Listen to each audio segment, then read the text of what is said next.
Vengeance is punished. That's what we're going to talk about today on Strength for Today.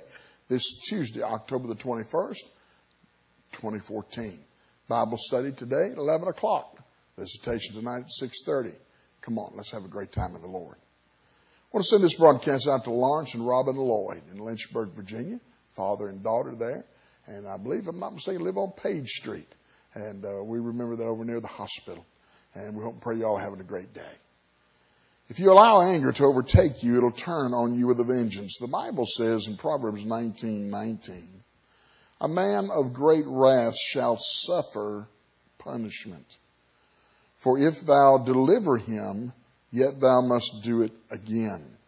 Here the Word of God says, withdraw from him, for he will not learn until his actions condemn his own heart. Don't hang around vengeful people.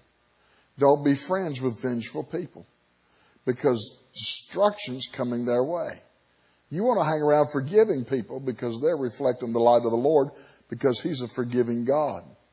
Vengeance is Satan's deal. Satan wants to get even with God and man, and he knows he's going to hell, and he wants to take everybody there with him he possibly can. He's the vengeful one.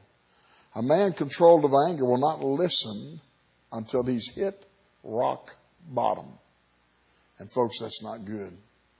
Yet thou must do it again, simply saying you will have to keep defending him over and over, because he's not going to stop, because he's allowed his anger to overtake him.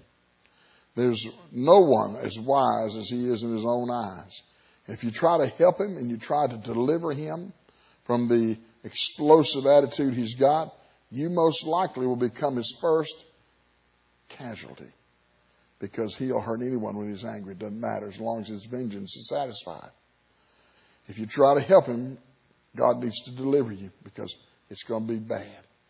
God is the only hope for the person overtaken in anger and hatred. And He's no hope if he'll not listen.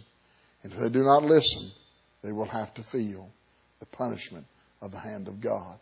Don't live in vengeance. Live in forgiveness and mercy. And it'll be your strength for today and your hope for tomorrow.